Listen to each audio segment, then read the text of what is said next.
नमस्कार विद्यार्थी। BKD classes आपका हार्दिक स्वागत करती है। हम पढ़ रहे हैं संस्कृत व्याकरण, और संस्कृत व्याकरण का वो टॉपिक जिसकी हम चर्चा कर रहे थे वो है कारक।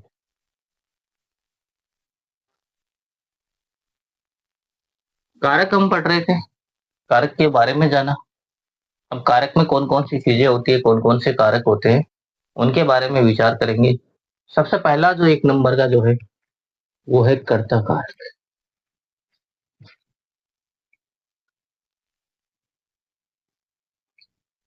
कर्ता कारक, और कर्ता कारक में क्या क्या है उसके बारे में चर्चा करेंगे। कौन कौन सी चीजें हैं कर्ता कारक में। सबसे पहले कर्ता कारक की बात करते हैं तो कर्ता संज्ञा विधायक सूत्र कौन सा है, कर्ता क्या होता है, उसके बारे में जानना है। सबसे पहले तो बात करते हैं कर्ता क्या होता है। किसी भी क्रिया को करने वाला जो व्यक्ति है वो क्या कहलाता है, कर्ता कहलाता है। जो भी क्रिया को करता है वही कर्ता है। अब कर्ता संज्ञा जिसकी हो जाती है,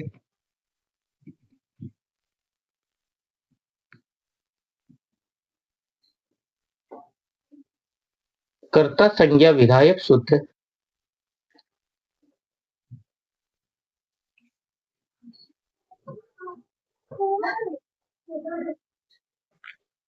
कर्ता संज्ञा विधायक सूत्र कौन सा है, स्वतंत्र कर्ता।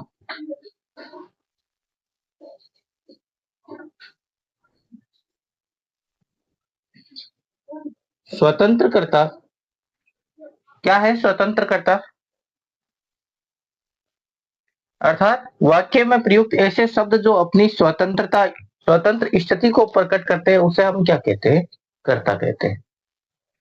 वाक्य में स्थित अर्थात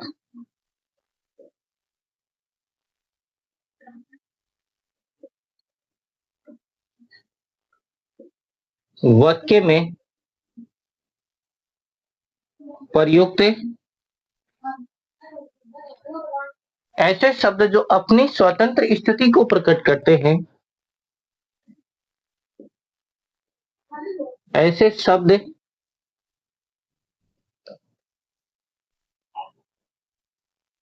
जो अपनी स्वतंत्र स्थिति को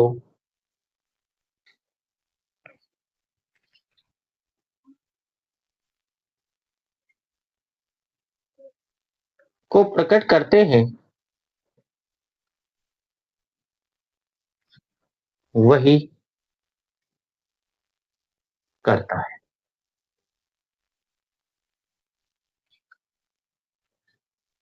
ऐसे शब्द जो वक, ऐसे शब्द जो अपनी स्वतंत्र स्थिति को प्रकट करते हैं, कहां पर, वाक्य में। ऐसे शब्द क्या कहलाते हैं, कर्ता कहलाते हैं। अथवा वाक्य की क्रिया जिनके द्वारा संपादित की जाती है, या हम ये कह सकते हैं कि वाक्य में स्थित जो क्रिया है वो उनके द्वारा ही संपादित की जाती है। वाक्य में स्थित क्रिया जिनके द्वारा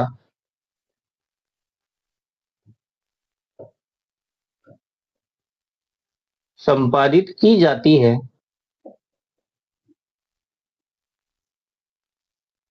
वह करता है, वह करता है।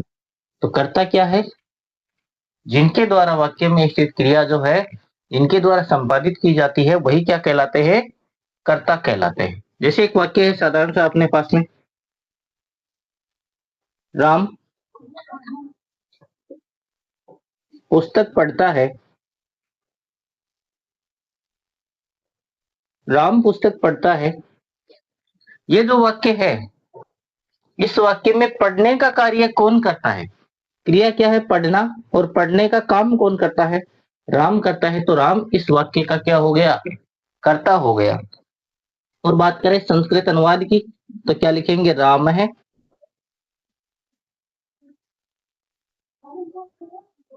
पुस्तकम पठति। राम है पुस्तकम पठति। और इस प्रकार की जो क्रियाएं हैं, चाहे पढ़ना है, लिखना है, खाना है, पीना है, उनको जो व्यक्ति संपादित करता है, जो संज्ञा शब्द उनको संपादित करता है, वही क्या कहलाता है? वही कर्ता कहलाता है। एक वाक्य है, वह घर गया। वह घर गया। यहाँ पे जाने की क्रिया किसके द्वारा की जा रही है? तो जाने की क्रिया की जा रही है वह के द्वारा, यानी ये सर्वनाम शब्द है। कर्ता दो प्रकार के हो सकते हैं, संज्ञा शब्द भी हो सकते हैं और सर्वनाम शब्द भी हो सकते हैं। वह घर गया। स गृहम गच्छति। स गृहम गच्छति। ये तो हो गए अपने कर्ता की बात। और क्या क्या होते हैं इनके, इनमें उनकी चर्चा कर रहे हैं अभी।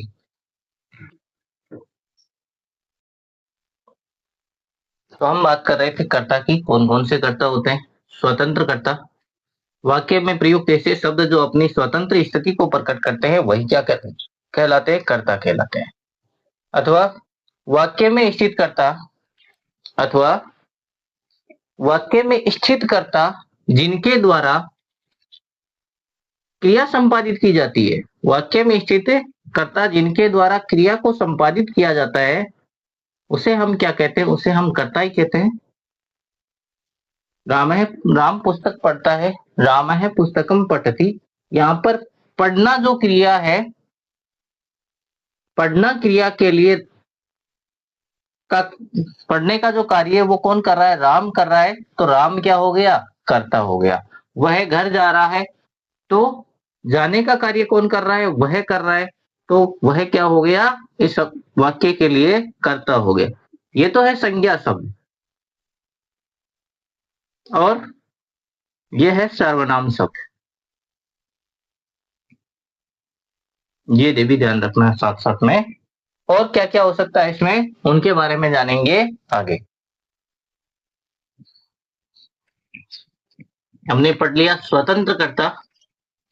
अब बात करें आगे की।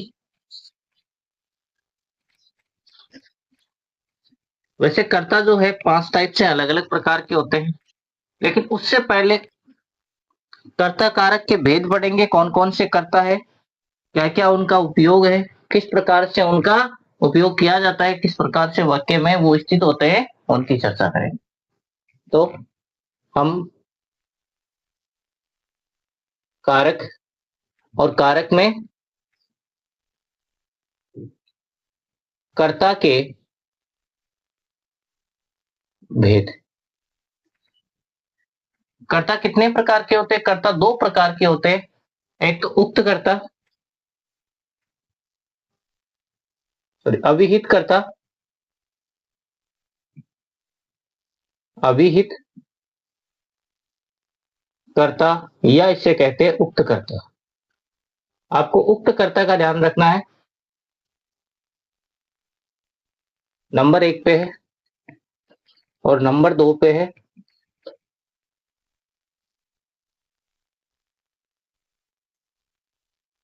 अनाभित कर्ता या फिर अनुक्त कर्ता। ये 2 प्रकार के कर्ता है। उक्त कर्ता किसे कहते हैं या अभिहित कर्ता क्या है? तो वाक्य में स्थित ऐसे कर्ता जिनकी क्रिया, जो क्रिया के जो जिनकी क्रिया है वो किसके अनुसार? कर्ता के अनुसार संपादित होती है। ऐसे वाक्य,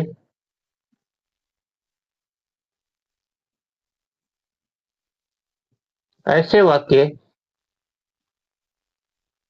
जिनकी क्रिया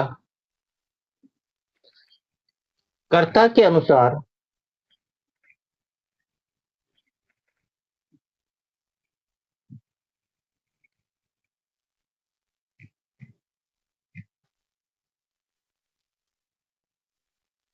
संपादित होती है वो क्या कहलाते हैं? वो कहलाते उक्त कर्ता। अब अभिहित कर्ता या अनुक्त कर्ता की क्या विशेषता है? ऐसे वाक्य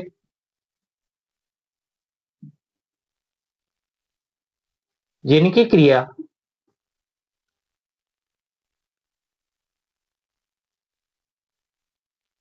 कर्म के अनुसार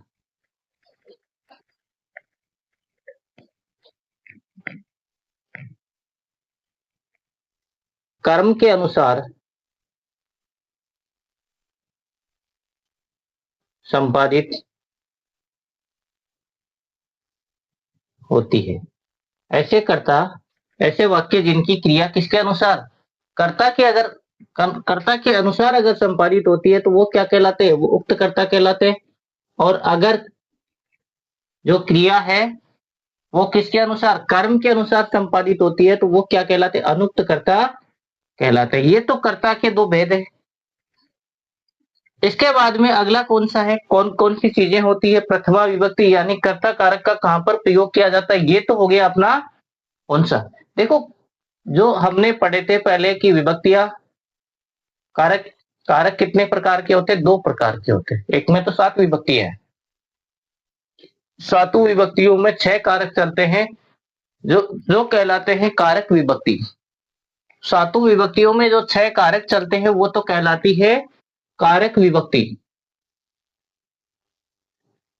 तो ये तो थी अपनी कारक विभक्ति। अब कहीं कहीं पे अपवाद होता है किस प्रकार से वाक्यों को बनाया जाता है। अलग अलग प्रकार की जो धारणाएं होती है, अलग अलग सूत्रों से, व्याकरणिक सूत्रों से उनको प्रकट किया जाता है। तो दूसरी जो विभक्ति होती है वो कौन सी होती है? उपपद विभक्ति होती है। उपपद विभक्ति उपपद विभक्ति का प्रयोग कहां पर होता है ये भी ध्यान रखने योग्य बात है। ये तो थी अपनी, जो यहां तक हमने पढ़ी है वो तो थी कारक विभक्ति। अब पढ़ने वाले उपपद विभक्ति, और ये प्रत्येक कारक के साथ चलेगी, ये भी ध्यान रखना है।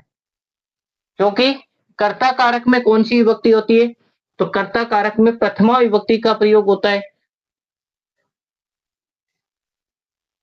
कर्ता कारक कौन सी विभक्ति? प्रथमा विभक्ति। तो हम कर्ता कारक के बारे में तो जान गए।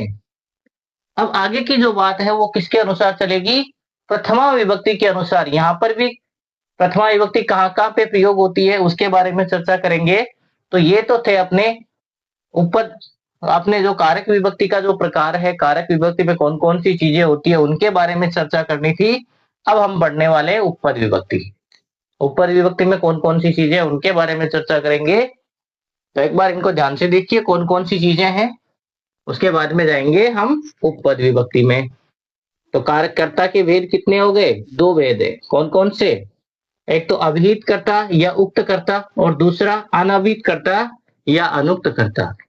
अभिहित कर्ता का या उक्त कर्ता का कहां पर प्रयोग किया जाता है? तो उक्त कर्ता का प्रयोग वहां पर किया जाता है जहां वाक्य में क्रिया जो है किसके अनुसार होनी चाहिए? कर्ता के अनुसार होनी चाहिए। और अनुक्त कर्ता का प्रयोग हम वहां करते हैं जहां क्रिया किसके अनुसार हो? कर्म के अनुसार हो। अब बात करते हैं विभक्ति की। हमने पढ़ा था स्वतंत्र कर्ता। तो कर्ता कारक में कौन सी विभक्ति होती है? पहले ये तो दिमाग में होना चाहिए, कौन सी विभक्ति? प्रथमा विभक्ति। तो सबसे पहले ये है कि कर्ता कारक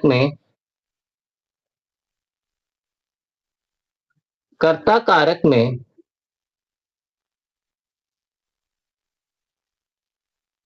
प्रथमा विभक्ति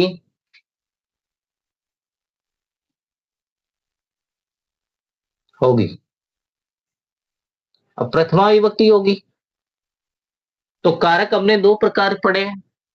उक्त कर्ता को 2 प्रकार से पढ़ा है, उक्त कर्ता भी पढ़ा है, अनुक्त कर्ता भी पढ़ा है। अनुक्त कर्ता में क्या अलग है, उक्त कर्ता में क्या अलग है, उसमें दोनों में कोई ना कोई तो अंतर होना चाहिए, तभी तो 2 नाम दिए। तो जो उक्त कर्ता है,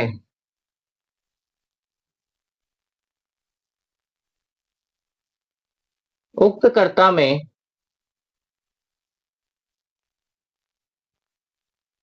प्रथमा विभक्ति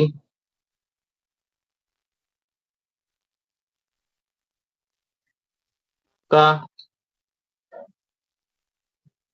प्रयोग होगा। उक्त कर्ता में कौन सी विभक्ति होगी? प्रथमा विभक्ति का प्रयोग किया जाएगा। अब उक्त कर्ता कौन सा है उसके बारे में हम जान चुके हैं। उक्त कर्ता क्या है?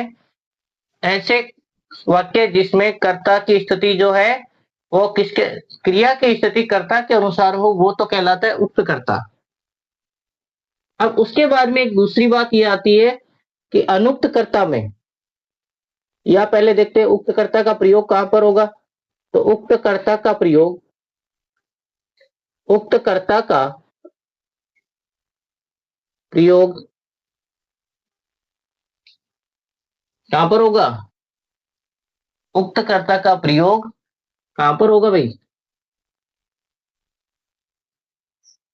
कर्तरीवाच्य के वाक्यों में होगा। कर्तरीवाच्य के वाक्यों में होगा। अब दूसरी बात करते हैं अगली, अनुक्त कर्ता के लिए।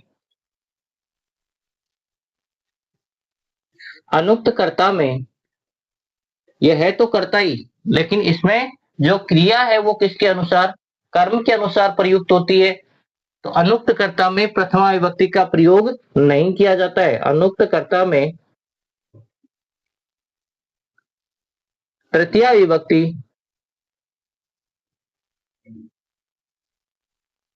तृतीया विभक्ति का प्रयोग होगा। अनुक्त कर्ता में कौन सी विभक्ति का प्रयोग होगा? तो अनुक्त कर्ता में तृतीया विभक्ति का प्रयोग किया जाएगा। अब तृतीया विभक्ति का प्रयोग होगा तो ये तो कहां पे होता है? उक्त कर्ता का प्रयोग कर्तृवाच्य के वाक्यों में होता है। तो अनुक्त कर्ता का प्रयोग कहां पर होगा, ये सोचने वाली बात है। इनके बारे में चर्चा करेंगे अभी। देखते हैं अनुक्त कर्ता का प्रयोग कहां पर होगा। अनुक्त कर्ता का प्रयोग अनुक्त कर्ता का प्रयोग कर्मवाच्य के वाक्यों में, कर्मवाच्य के वाक्यों में होगा। अनुक्त कर्ता का प्रयोग कर्मवाच्य के वाक्यों में होगा। तो यह तो जिसमें उक्त कर्ता है वो तो कौन सा वाच्य है? कर्तरीवाच्य है। जिसमें प्रथमा विभक्ति होगी, जिसमें उक्त कर्ता का प्रयोग होगा, वो कौन सा? कर्तरीवाच्य का वाक्य होगा। तो ये तो हो गया कर्तरीवाच्य का वाक्य। और जिसमें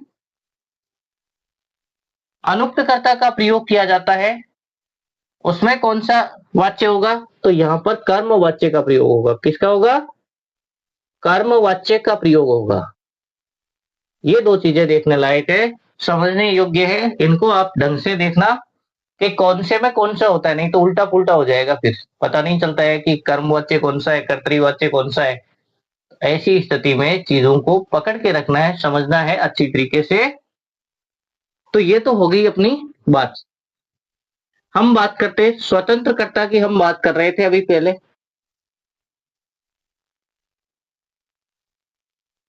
स्वतंत्र कर्ता,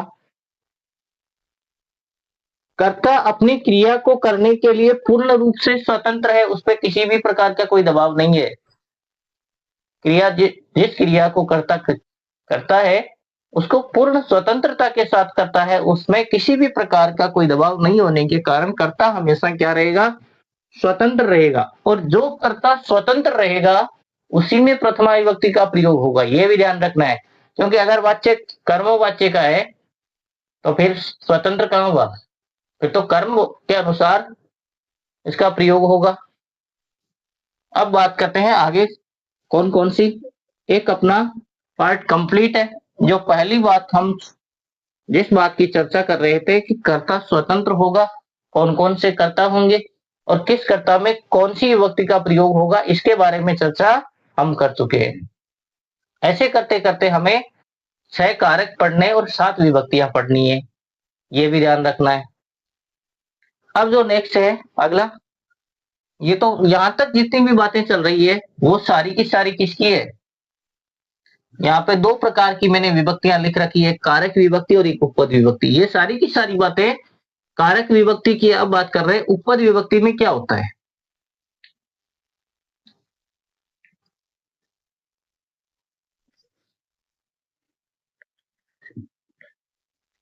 उपपद विभक्ति में क्या होता है?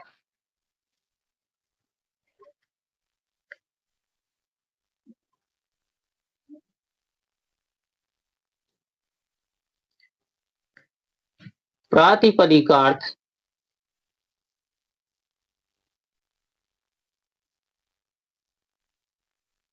लिंग परिमाण,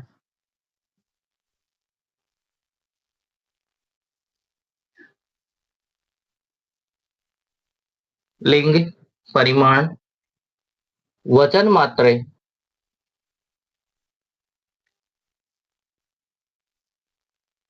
परिमाण वचन मात्रे प्रथमा। प्रातिपदिकार्थ लिंग परिमाण वचन मात्रे प्रथमा। अर्थात प्रातिपदिक जो शब्द होते हैं उसके लिंग परिमाण और वचन, इनको बताने के लिए भी प्रथमा विभक्ति का प्रयोग किया जाता है। अब प्रातिपदिक क्या होते हैं उनके बारे में चर्चा करेंगे।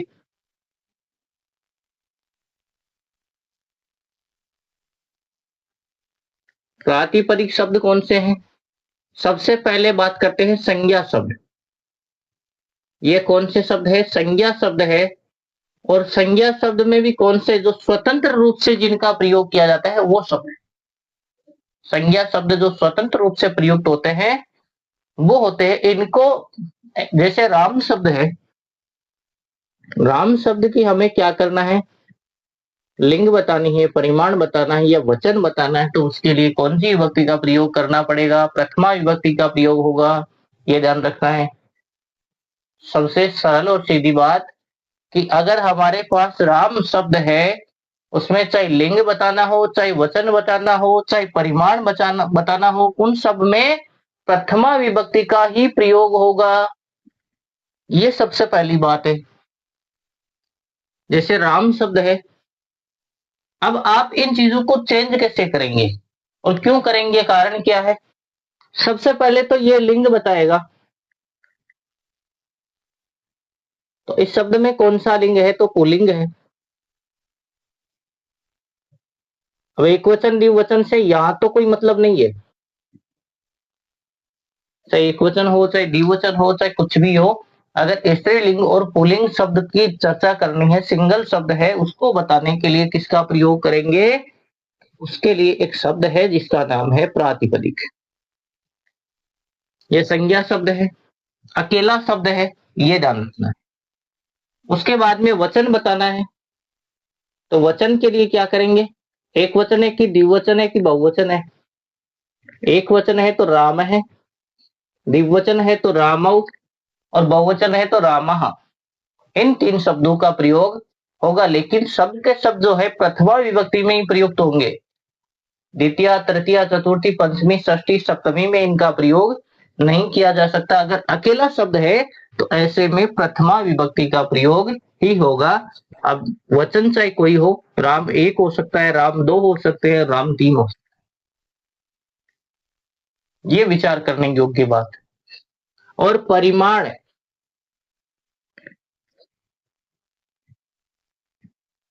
परिमाण क्या होते हैं? हमने लिंग पढ़ लिए, वचन पढ़ लिए, और परिमाण की बात आती है। तो परिमाण क्या होता है? किसी भी वस्तु को किस प्रकार से हमारे सामने पेश किया जाता है। जैसे राम शब्द है, तो उसमें आप तीनों में से किसी भी शब्द का प्रयोग करेंगे तो उसके लिए हमें क्या करना पड़ेगा? प्रथमा विभक्ति का ही प्रयोग करना पड़ेगा। ये राम शब्द हो सकता है, वचन के अनुसार राम है, रामौ, रामः। इसको तीन प्रकार से हम देख सकते हैं। ये तीन वचन के अनुसार है। लिंग, राम शब्द में हमेशा पुल्लिंग का ही प्रयोग होगा, क्योंकि स्त्रीलिंग में ये तो या तो रमा बनेगा या कुछ और बनेगा। तो बात करें अगर राम शब्द की, तो उसका लिंग कौन सा है? पुल्लिंग है। वचन कौन सा है? एक वचन भी हो सकता है, द्विवचन हो सकता है और बहुवचन हो सकता है। अब बात करें परिमाण की। परिमाण कहते हैं क्वालिटी को। इन सारी चीजों का प्रयोग करने के लिए, इनको समझने के लिए किसका प्रयोग करेंगे? तो जो शब्द है उनको, चाहे उनका लिंग बताना हो, वचन बताना हो, चाहे कुछ भी बताना हो, उसके लिए हमें कौन सी विभक्ति? प्रथमा विभक्ति का प्रयोग करेंगे। लेकिन संज्ञा शब्द स्वतंत्र होना चाहिए, अकेला होना चाहिए। तो ये स्वतंत्र हो,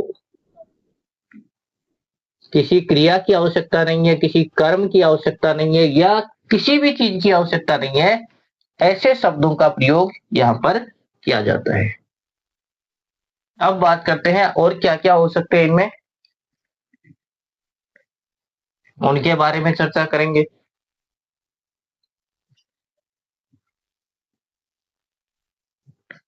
तो ये तो हमने देख लिया। एक बार विचार करते हैं, सूत्र क्या था अपने पास में? एक सूत्र है, ये कंप्लीट सूत्र है और 2 नंबर सूत्र है। हमने पहले पढ़ा था संज्ञा विधायक, जो इसका कर्ता की संज्ञा विधायक सूत्र कौन सा है? तो कर्ता का अगर बनाना है तो उसके लिए स्वतंत्र कर्ता का प्रयोग करते हैं। ये सूत्र नंबर 2 है। प्रातिपदिकार्थ, लिंग परिमाण, वचन मात्रे प्रथमा। प्रातिपदिक शब्द कौन से होते हैं? तो संज्ञा शब्द होते हैं, वो भी स्वतंत्र, यानी अकेला शब्द चाहिए। कैसा शब्द चाहिए? अकेला, एक सिंगल शब्द होना चाहिए। जैसे राम शब्द है, उसकी चर्चा आपने की। राम शब्द में लिंग कौन सा है? पुल्लिंग है। तो राम शब्द को स्त्रीलिंग बनाओगे तो यह तो रमा हो जाएगा। तो राम कहाँ से रहेगा? चाहे राम बताना हो, चाहे रमा बताना हो, कुछ भी बताना हो, किसका प्रयोग करेंगे? प्रथमा विभक्ति का ही प्रयोग करेंगे, ये ध्यान रखना है।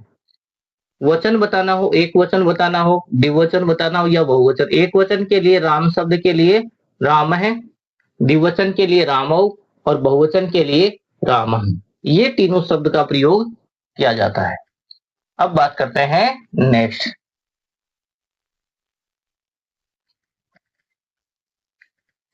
ये था अपना उपपद विभक्तियां चल रही है।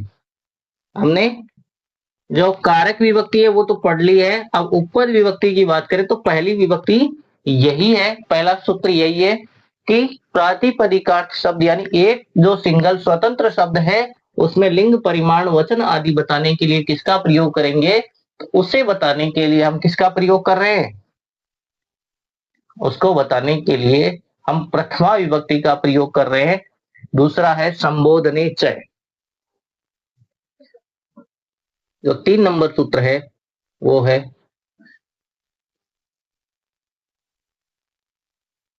संबोधने च। अब संबोधने च क्या है?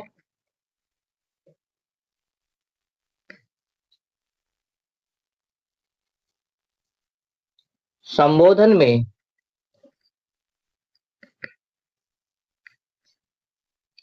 प्रथमा विभक्ति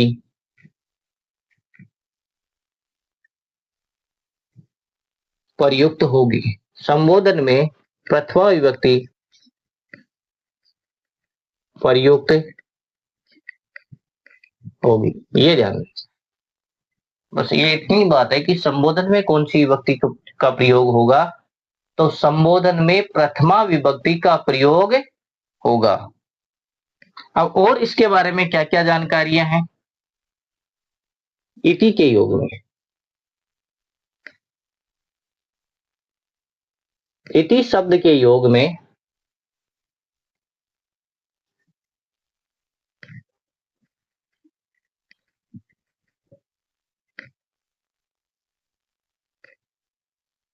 प्रथमा विभक्ति,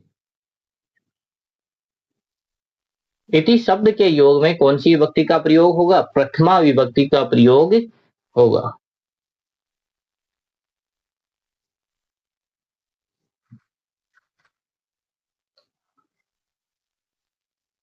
और कैसे होगा?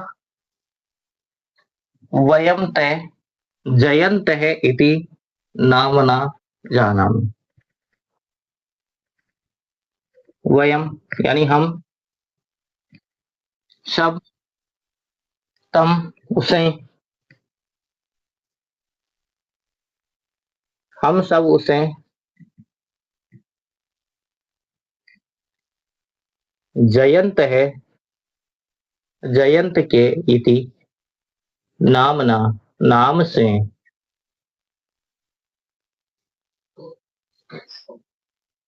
जाना, जानते हैं।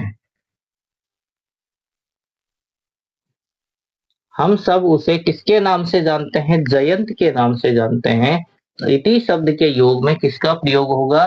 प्रथमा विभक्ति का प्रयोग होगा। हमने 5 चीजें पढ़ लिए कंप्लीट। हमने पढ़ा सबसे पहले स्वतंत्र कर्ता। हमने 2 प्रकार के पढ़े, कौन कौन से? उक्त अभिहित कर्ता और अनुक्त यानी अनअभिहित कर्ता। उक्त कर्ता का प्रयोग कहां पर होता है? उक्त कर्ता का प्रयोग वहां पर ऐसे वाक्यों में होता है जहां पर जो क्रिया है वो कर्ता के अनुसार प्रयुक्त हुई हो, यानी सब कुछ कर्ता ही है। क्रिया जिस वाक्य में जिसके अनुसार प्रयुक्त होती है उसी प्रकार से उसे नाम दिया जाता है और उसे हम कहते हैं कर्तरीवाच्य।